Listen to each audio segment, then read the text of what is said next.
hanya berupa bisikan-bisikan ya. Karena memang untuk lokasi kali ini cukup berbeda dari episode-episode sebelumnya.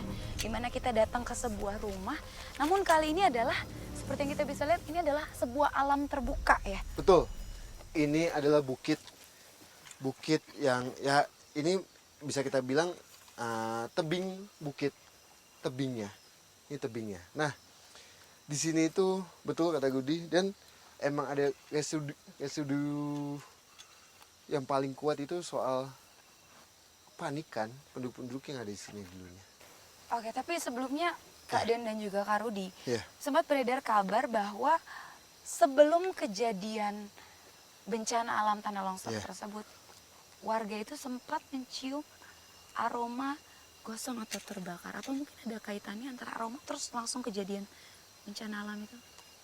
Jadi gini, makhluk goib itu suka ngasih tanda, apalagi ke penduduk yang asli tinggal dekat sini. Contohnya misalkan entah dalam mimpi, ataupun bisa jadi wangi-wangian. Wangi busuk itu bukan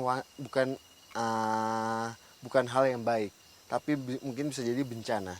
Dan emang ada yang sosok itu emang suka ngasih vision, bahkan sosok itu bisa kita bilang hal yang positif lah ya.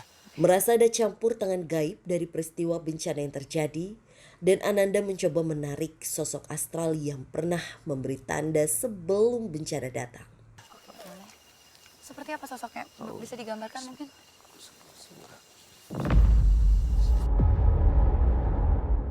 Sosok ini bisa kita bilang sosok nyai dengan menggunakan kebaya. Nah, dia ngasih vision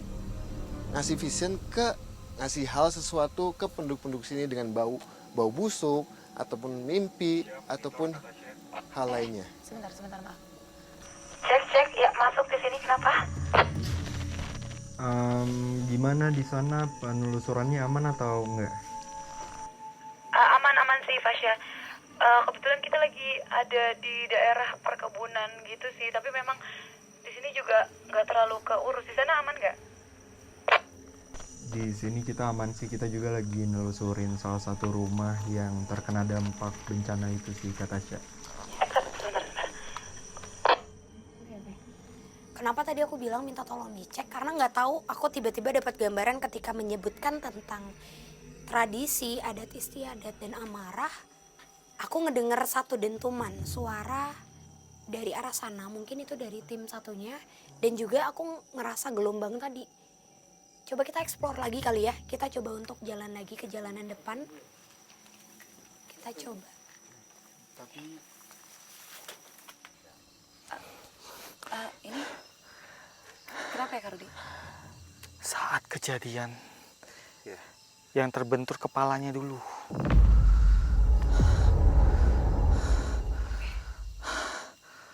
Dia sakit kepalanya.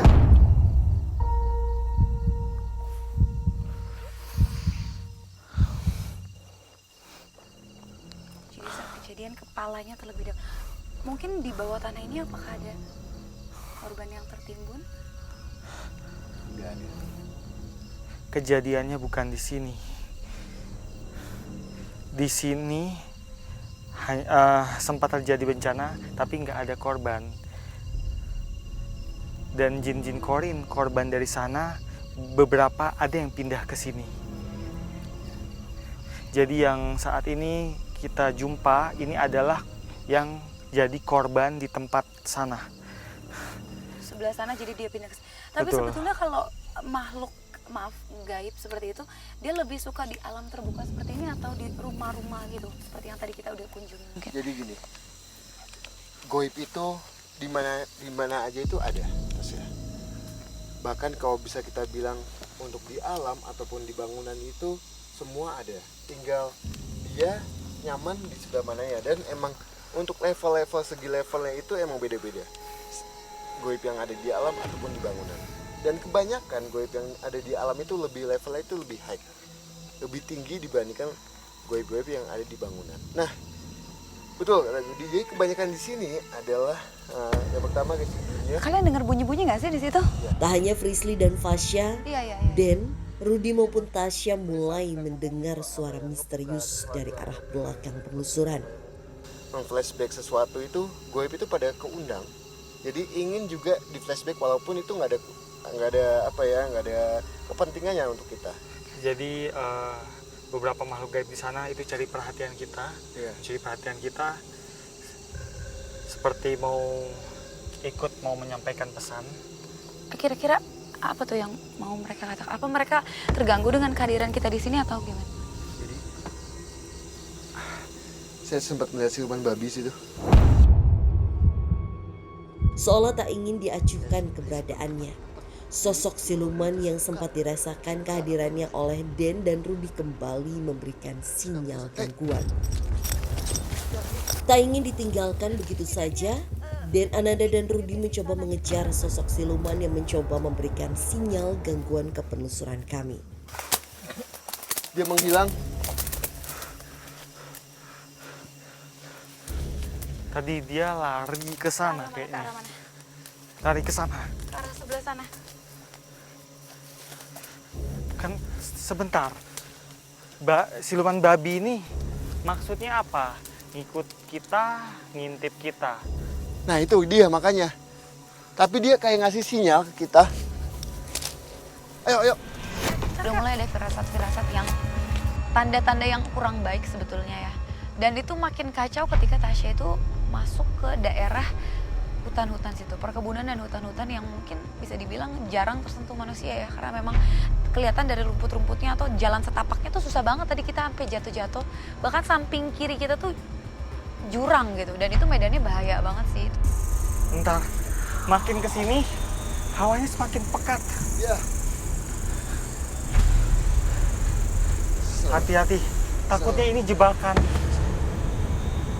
Dia di atas. Ayo. Tak dapat dipungkiri, jalan setapak yang licin serta berada di pinggiran kali kering penuh bebatuan membuat pengejaran ini semakin mencekam dan berbahaya.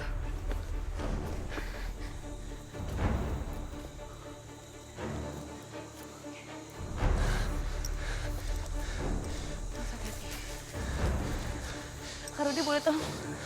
Kak Rudy boleh tolong? Hei! Jangan nantangin saya. Saya ini baik-baik sama kamu. Hah? Awas jatuh Kak Den.